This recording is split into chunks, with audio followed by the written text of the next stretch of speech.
Quero te convidar a abrir a sua Bíblia na carta de Paulo aos Efésios, capítulo 2, versículo 8 e 9. Vocês acharam? Carta do apóstolo Paulo, homem de Deus, ex-assassino, ex-serial killer, convertido a Cristo, de perseguidor a perseguido. Ele diz assim: pela graça sois salvos, por meio da fé. E isto não vem de vós, é dom de Deus. Não vem das obras, para que ninguém se glorie. Senhor, abençoa a Tua palavra, Senhor, lida e ministrada. Dirige, Senhor, os nossos pensamentos. Toma a vida de cada um aqui, Senhor. Que haja compreensão, entendimento daquilo que vai ser pregado. Que o diabo seja repreendido, ele que é ladrão, ele que ronda, sonda, até nos momentos de cultos para distrair, porque a função dele é roubar a palavra, como bem está escrito na parábola do semeador. Então guarda, Senhor, a maneira como vamos ouvir e me ajuda, Senhor, no ministrar a Tua palavra em nome de Jesus. Amém. Os irmãos podem sentar-se. Queridos, na verdade, alguns irmãos devem ter pensado assim: pastor, você não vai falar mais, não vai concluir a parábola do semeador? Não sei quem lembra ainda. Faltou a última, né? Coração frutífero. Eu preguei sobre o coração duro, coração sufocado e o outro coração que eu não lembro. Lembra, Diguinho? Foram 3 corações. Petrificado. Duro, coração de pedra, coração sufocado e coração sufocado, espinhoso. E faltou o frutífero. E eu ia estar pregando na quinta-feira, mas como era o dia mundial em que se comemora a Reforma Protestante, eu senti de Deus de estar ministrando sobre esse assunto, e na verdade eu ia estar concluindo na quinta-feira mesmo, mas eu me empolguei e fiquei só no primeiro ponto, somente as Escrituras, os 5 solas. Eu já enfatizei isso. Sola significa somente, e já vimos que somente a Bíblia é a nossa única regra de fé e prática. Na quinta, já vimos que somente Jesus é o único Senhor e Salvador, hoje de manhã. Agora veremos que Jesus nos salva por sua graça, por meio da fé, e tudo para a glória de Deus, sem mérito humano. Então, vamos ver aí o terceiro sola gratia, ou seja, somente a graça de Deus é a fonte da nossa salvação. Somente a graça. Amados, a salvação pela graça é totalmente o oposto da salvação por obras, totalmente. Ninguém é salvo por subir escadarias de joelhos, ninguém é salvo por fazer peregrinações a lugares considerados santos, Graça significa que Deus dá o quê? O primeiro passo. Dá o primeiro passo, porque a Bíblia diz que é o Espírito Santo que nos convence. Então Deus dá o primeiro passo para nos socorrer, não porque nós mereçamos, mas porque Ele nos amou incondicionalmente e quer-nos para si. Isso é graça. Graça, nós sabemos bem, é favor imerecido. Não merecemos. Graça é amor primário. Graça é misericórdia divina. Graça, simplificando, é Deus dando ao homem o que ele não merece. Simples assim. Deus nos dá o que não merecemos. E nós temos que ter a plena consciência disso, que não somos merecedores. E eu posso ilustrar esse fato com o que acontece no meio político. É uma ilustração bem prática, O presidente da República de nosso país, em outros países acontece assim também, seja ele quem for, pode conceder a um condenado o chamado indulto da graça. E vários indultos já foram aí concedidos ao longo dos anos. Vários. E vários partidos, direita, esquerda, o presidente independente ele pode conceder a um condenado esse indulto da graça. E é exatamente esse o termo, indulto da graça. Eu acho lindo isso, porque a própria política usa o termo graça, favor imerecido. O condenado não merece. Eu não sei qual é detalhadamente as regras para esse indulto, tá? Agora, o que é isso, o indulto da graça? O indulto da graça, ou também conhecido como ato de clemência constitucional, é um ato privativo do presidente da República em conceder o perdão para um condenado.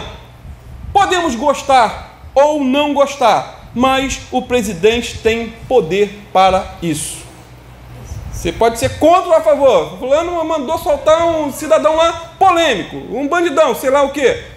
Gostando ou não, o presidente tem esse poder. E isso me faz lembrar, do presidente de um determinado país que resolveu conceder esse indulto da graça a alguém dentro de um presídio de segurança máxima.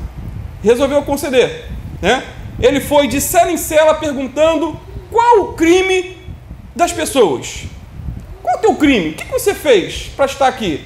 E todas diziam, unânimes, eu sou inocente. Eu não fiz nada para estar aqui. Eu sou gente boa.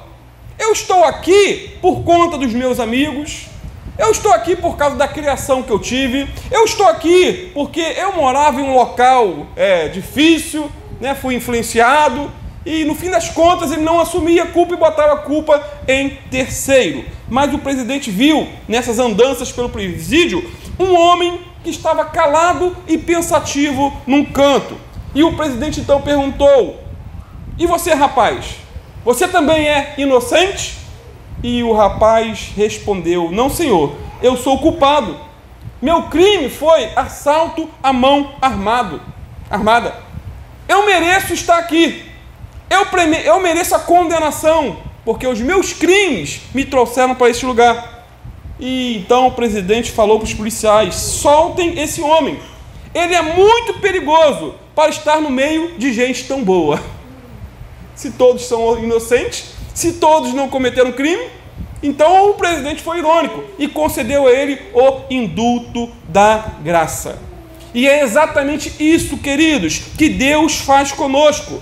Quando reconhecemos nossos pecados, quando nos arrependemos de coração e quando temos a firme decisão de abandonar tudo aquilo que entristece ao Espírito Santo de Deus.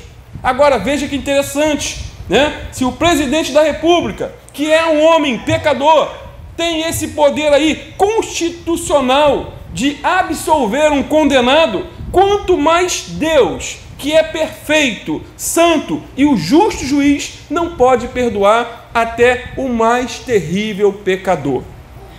Deus perdoa. Deus é misericordioso, compassivo. Não há buraco tão fundo que a pessoa vá que, se ela ali se arrepender, Deus não possa a tirar. Não há buraco. Lá em Tito 2,11 diz que a graça de Deus se manifestou trazendo salvação a todos os homens. Todos que se arrependem, é claro. Aqui não é universalismo. Então todos são alcançados de maneira indistinta, automática, só porque Jesus morreu na cruz. Isso é heresia. É todo aquele que nele crê. Então a graça é o favor de Deus aos pecadores perdidos. Graça é o amor de Deus sendo direcionado ao homem pecador, culpado. Graça é Deus amando, é Deus se humilhando em favor de nós.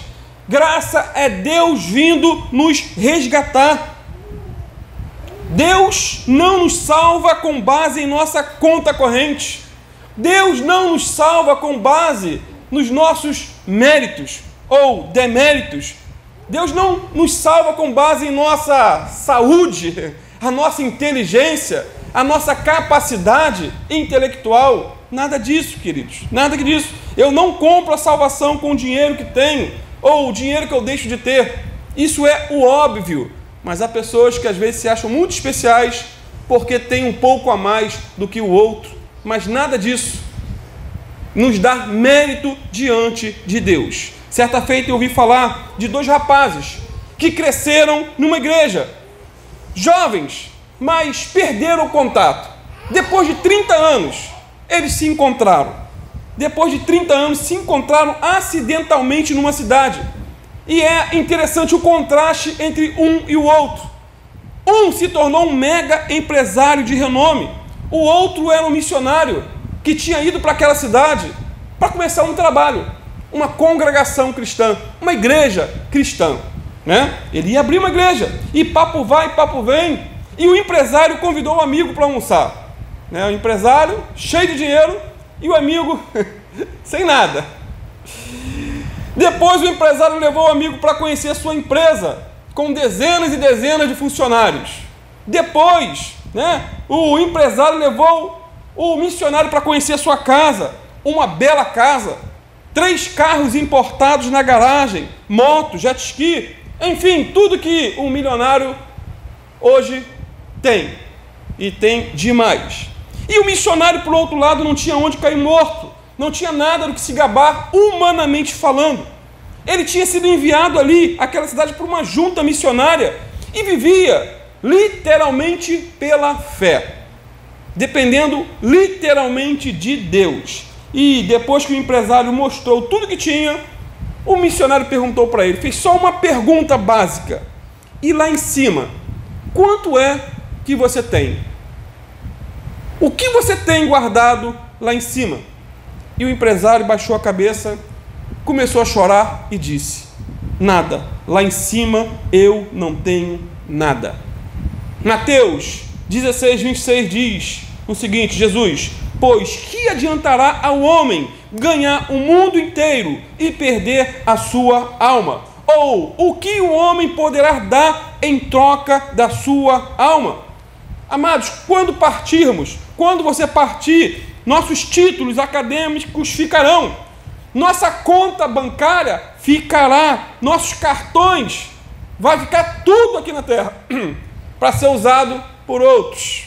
A questão fundamental da vida não é o quanto nós temos, mas sim se estamos ou não salvos pela graça.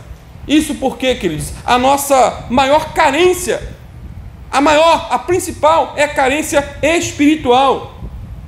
Queridos, podemos ter muitas coisas, não é pecado ter, podemos ter, mas se não formos salvos pela graça e perdoados por Deus, tudo que conquistarmos vai virar poeira, refúgio literalmente.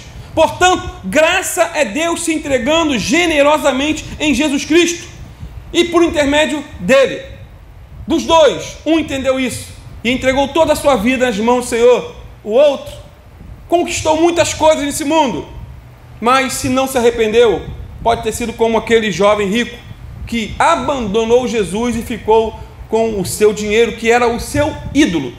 Não é pecado ter dinheiro, pecado é o dinheiro nos ter. Portanto, graça é Deus se entregando generosamente em Jesus e por intermédio dele. Só que essa graça não é aquilo que alguns chamam de graça barata, uma graça de qualquer forma, ou o que Judas fala de pessoas que estavam abusando da graça, a carta de Judas, abusando da graça. Ele usa outro termo que eu esqueci, mas é tipo assim: você é salvo pela graça, então pode fazer o que você quiser. Salvo pela graça, mas vive uma vida de desgraça. E não é isso que a Bíblia fala, ensina. Muito pelo contrário. A graça, ela é transformadora. A graça que nos alcançou custou um alto preço para o Senhor Jesus. Lá em 1 Coríntios 6:20 diz o seguinte: porque fostes, você, fomos comprados por bom preço. Glorificai, pois, a Deus no vosso corpo e no vosso espírito, os quais pertencem a Deus. Foi preço de sangue. Preço de sangue. Fomos resgatados pelo precioso sangue de Jesus vertido na cruz. Lá em 1 Pedro 1, versículo 18 a 20, diz o seguinte: pois vocês sabem que o resgate para salvá-los do estilo de vida vazio que herdaram de seus antepassados não foi pago com simples ouro ou prata, que perdem seu valor, mas com o sangue precioso de Cristo, o Cordeiro de Deus, sem pecado nem mancha. Ele foi escolhido antes da criação do mundo, mas agora, nestes últimos tempos, foi revelado por causa de vocês. Ou seja, desenhando, na cruz, Jesus estava levando sobre si o meu e o teu pecado. Na cruz, diz a palavra, Jesus estava nos salvando. Isso é graça, isso é presente, favor, misericórdia, compaixão, sem nenhum mérito humano, sem nenhum mérito humano. Não merecíamos, mas Jesus nos concedeu o indulto da graça, favor, misericórdia. No primeiro concílio da igreja, em Atos 15, versículo 11, ali havia um debate caloroso acerca de se os gentios, ou seja, aqueles que não eram judeus, podiam ser salvos ou não. E houve um texto lá em Atos 15, 11 que ficou registrado, que é lindo. Cremos que somos salvos pela graça de nosso Senhor Jesus Cristo, assim como eles também.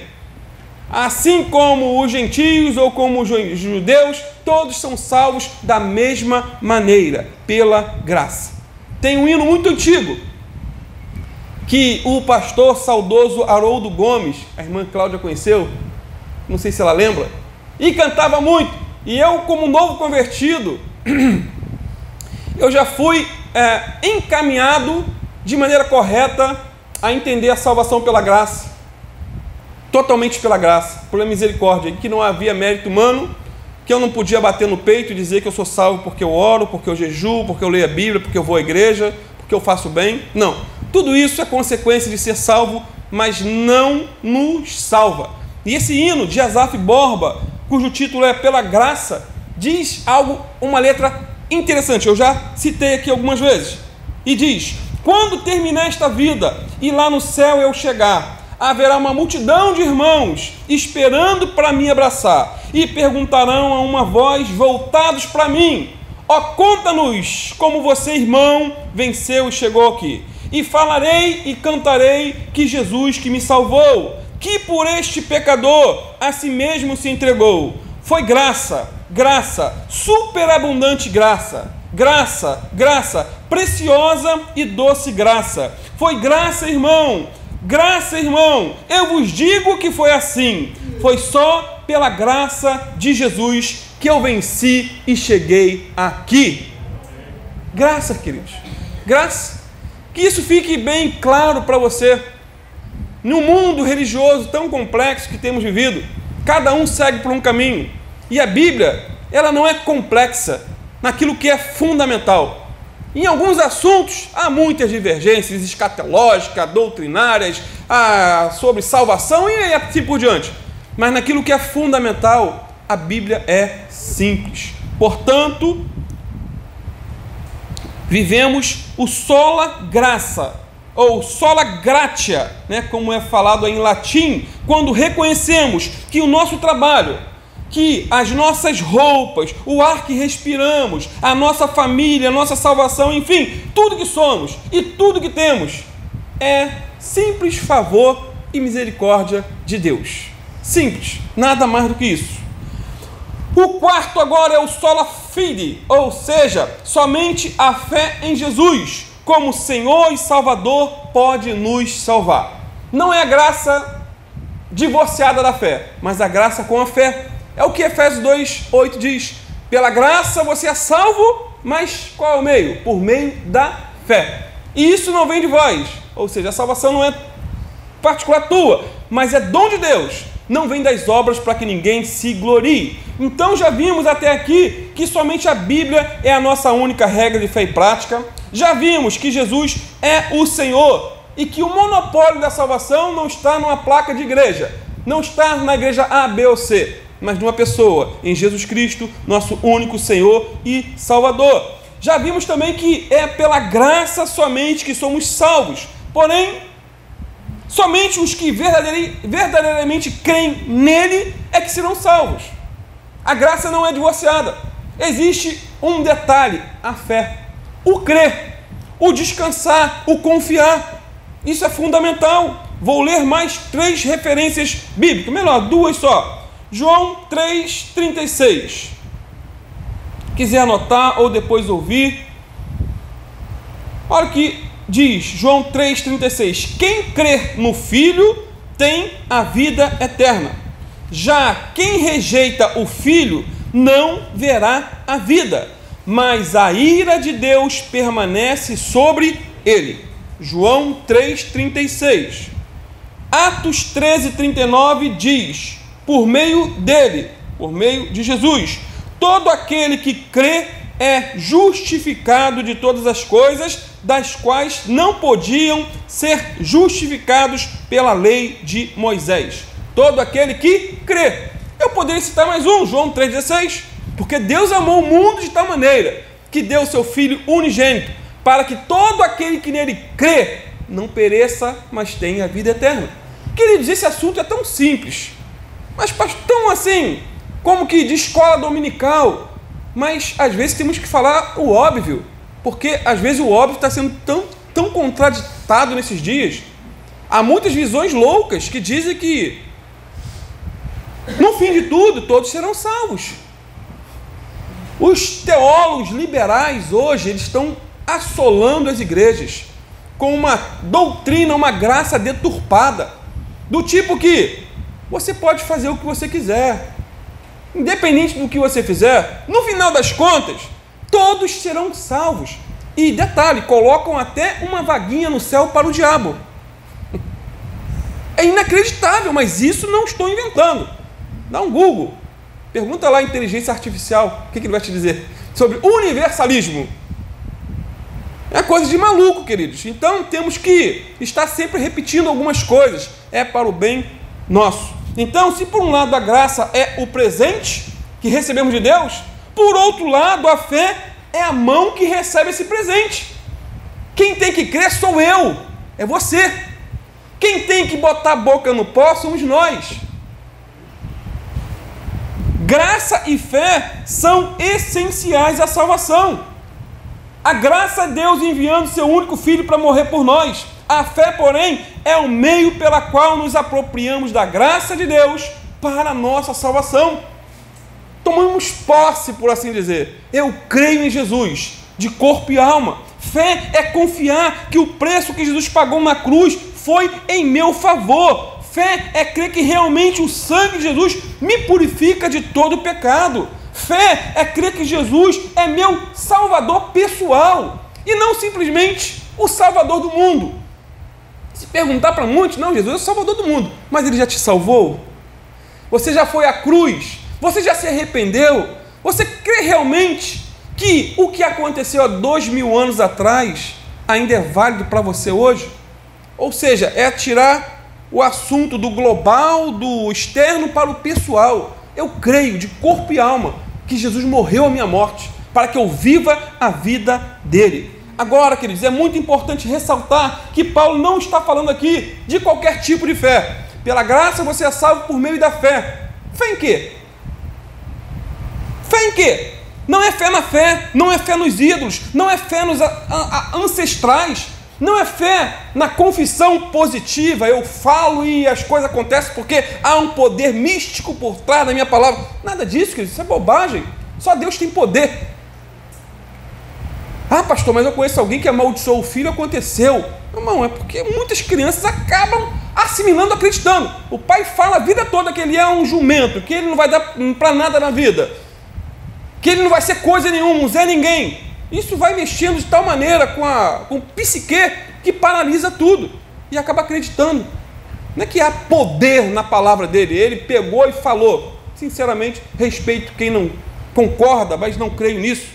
Então não é fé nos méritos, a fé aqui é direcionada a uma pessoa, e essa pessoa é Jesus Cristo, o nosso Salvador. Portanto, todos os que são salvos exatamente da mesma maneira, por meio da fé.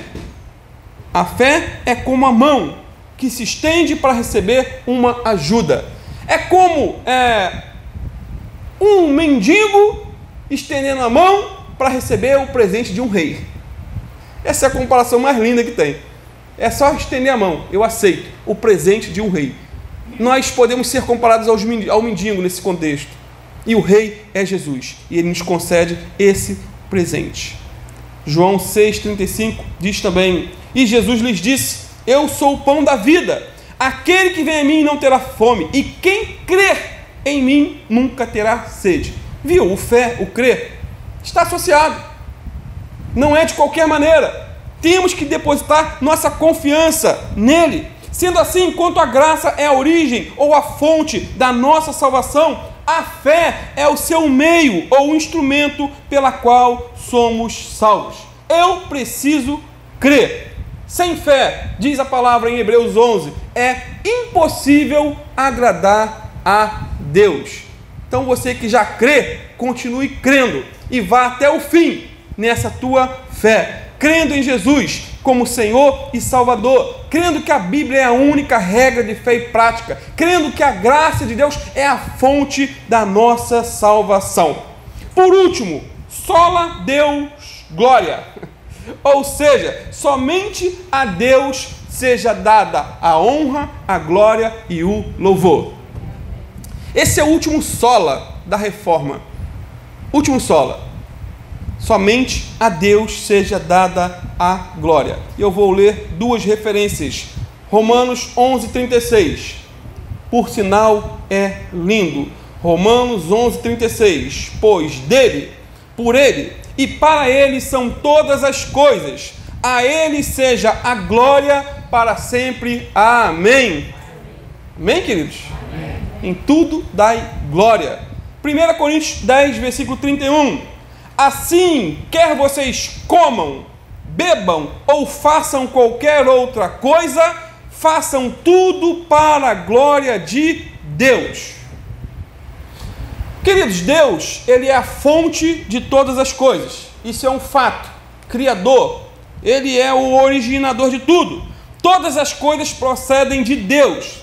Ele é o Criador e o agente por intermédio de quem todas as coisas subsistem e são direcionadas à sua devida finalidade. Deus é o alfa e o ômega, o princípio e o fim, o primeiro e o último. E Ele não somente devemos tributar a Deus a glória, mas para Ele redundar toda a glória. Isso é fundamental. Portanto, até nas pequenas coisas da vida, pequenos detalhes, precisamos dar glória a Deus, para que o orgulho não suba a nossa cabeça e não sejamos comidos de bicho. Fez uma comida gostosa? Glória a Deus. Glória a Deus, não é para mim, foi Ele que me deu inteligência. Porque, queridos, é um dom, não é? Tem gente que mesmo lendo todas as receitas no YouTube, a comida fica ruim. Tem outros que mesmo não lendo nada, botam uma coisinha aqui e a outra fica uma delícia. Aliás, eu comi uma costela suína com o pastor Robson essa semana, que foi uma coisa de doido. Que delícia! E o Gelto está para fazer uma live, deu uma receita lá, vai passar para mim, que me deu água na boca. Então é glória a Deus. Só mistura uma coisa com a outra. Isso para não alimentar, queridos, o nosso ego. Fez uma obra com excelência? Glória a Deus. Foi Deus que me deu essa capacidade. Isso não vem de mim. Claro, tem um esforço próprio, uma dedicação, mas, querido, tem gente que não consegue. Às vezes, coisas básicas, a pessoa trava, não vai adiante. Fez um serviço com excelência? Glória a Deus. Foi elogiado no seu trabalho por algum feito? Glória a Deus. Conseguiu passar na prova do Detran? Cadê Davizinho? Foi beber água. Glória a Deus. A Joy também? Glória a Deus. Quer, meu irmão? Quantos levam pau? Quantos levam pau? Eu quase que fui para a terceira. Na primeira fui reprovado, na segunda, o cidadão olhou para minha cara, estou quase te reprovando. Tanta coisa que você errou nesse trajeto. Faz isso comigo não, moça, eu não tenho dinheiro para mais um Duda, esse Duda está muito rico, já me levou tudo. E depois que eu passei, eu falei, Senhor, muito obrigado, glórias a Ti, porque eu sei que eu errei muitas coisas ali, foi graça, foi um indulto da graça que o professor me deu. Misericórdia. Então, foi promovido na empresa, glória a Deus. Portanto, diz Paulo, quer comais, quer bebais ou façais qualquer outra coisa, façais tudo para a glória de Deus. Até porque, queridos, se não tivermos como hábito dar glórias a Deus por tudo, corremos um sério risco de sermos comidos de bicho. Tem até um hino aí, um foguinho santo, né? Vai ser comido de bicho. Eu não sei a letra, não. Eu até pesquisava para botar aqui, mas não convém. Depois eu boto no grupo da igreja. Vai ser comido de bicho. Literalmente falando. Lembram de Herodes? Leia depois Atos 12. Conta um pouquinho da história desse rei. Conta. Em determinado dia, ele fez um discurso bem empolgante. Tinha uma eloquência fora do comum. Estava com uma roupa de rei reluzente, linda. E o povo ficou de boca aberta com o discurso dele e declararam: essa é a voz de Deus e não a voz do homem. E, queridos, Herodes não os repreendeu nem rejeitou essa bajulação herética. Antes, ele acolheu no coração essa glória que era para Deus, exaltou-se extremamente, não deu a glória a Deus. E qual foi o resultado? Herodes acreditou naquela mentira, tomou para si a glória que era devida a Deus e morreu comido de bicho. No mesmo instante da sua maior exaltação, Deus derrubou ele do trono. Neste momento que os bajuladores afirmavam que ele era imortal, você é o cara, Deus fez o quê? Cortou dele o fôlego de vida. No mesmo instante que os homens o exaltavam, os vermes o devoravam. Ele foi literalmente comido de bicho. Amados, o fim de Herodes foi extremamente doloroso e totalmente desprezível. Aquele homem, ele era moralmente podre por dentro e se tornou fisicamente podre por fora. Por quê? Recebeu a glória que era de Deus. O historiador Flávio Josefo diz que Herodes, quando a Bíblia cita esse detalhe, que ele foi atacado, foi ferido, diz que ele sentiu uma forte dor no abdômen. E ali mesmo, naquele momento, ele foi levado para o palácio e ficou 5 dias de agonia.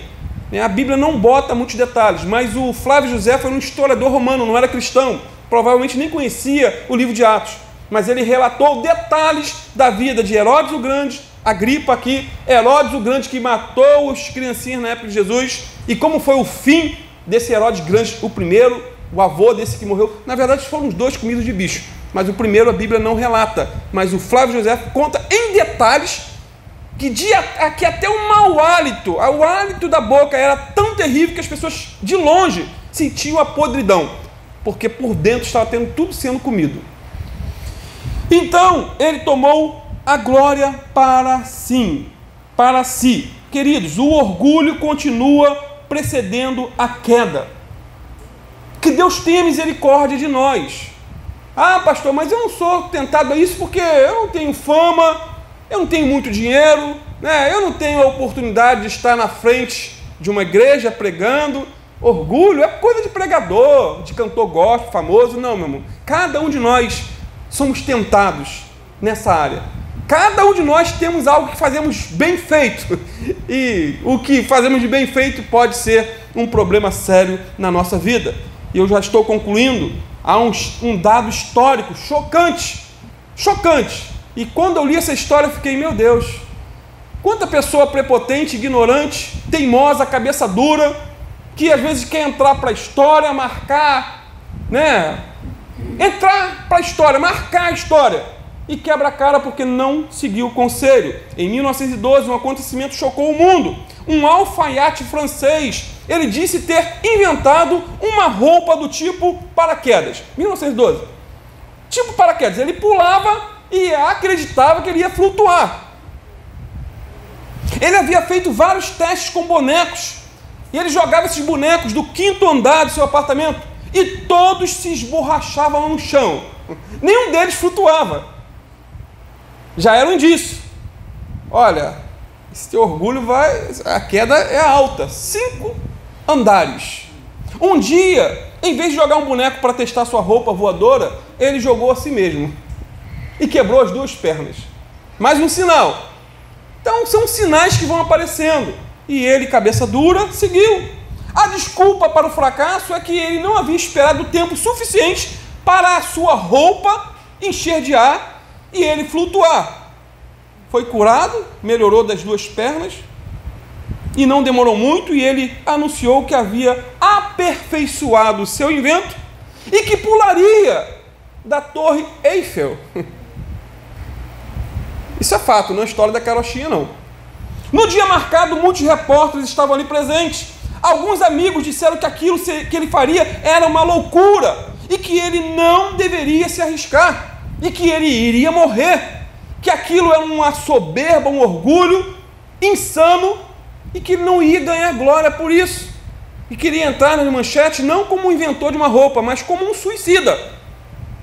Imploraram para que ele não pulasse, mas tudo em vão, não adiantou. Ele queria entrar para a história, queria ter seu nome no hall dos inventores. Ele queria brilhar. Então ele subiu na torre. Ele viu uma multidão que estava embaixo. Todos estavam filmando, tirando fotos. Naquela época era muito ruim as fotos. O vídeo no YouTube é muito ruim, mas é real. Ele se preparou, pensou por uns 40 segundos e pulou. Em 3 segundos, seu corpo se arrebentou no chão. A morte foi instantânea, não deu tempo nem de levar para o hospital. O local da sua queda abriu um buraco de uns 15 centímetros. E isso foi filmado diante do mundo. E como eu botei sobre os anticristos hoje de manhã, eu vou botar esse vídeo depois, se você quiser ver, para tirar a prova de que eu não estou inventando história. Foi aí que um comentarista do History Brasil disse o seguinte: tem uma parte de mim que olha para o alfaiate voador e pensa, o típico excesso de confiança foi a causa da sua morte. Excesso de confiança. Foi o orgulho antes da queda que literalmente acabou com a vida desse alfaiate. Herodes também entrou por esse caminho e se deu mal. Muitas pessoas que não são aí comidas literalmente de bicho, hoje literalmente, mas são comidas na alma, por conta do seu orgulho, da sua soberba, da sua altivez. Que Deus tenha misericórdia de nós. Que Deus transforme o nosso coração a cada dia. Até porque, queridos, sem coração transformado, não há reforma na prática. Que possamos dar em tudo glória a Deus. Relembrando então os 5 solas da reforma. Primeiro, somente a Bíblia é a nossa única regra de fé e prática. Segundo, somente Jesus tem o monopólio da salvação e mais ninguém. Terceiro, somente a graça de Deus é a fonte da nossa salvação. Quarto, somente a fé em Jesus como Senhor e Salvador pode nos salvar. E quinto, a cereja do bolo, somente a Deus devemos dar a glória, a honra e o louvor para sempre. Amém, amém, amém e amém.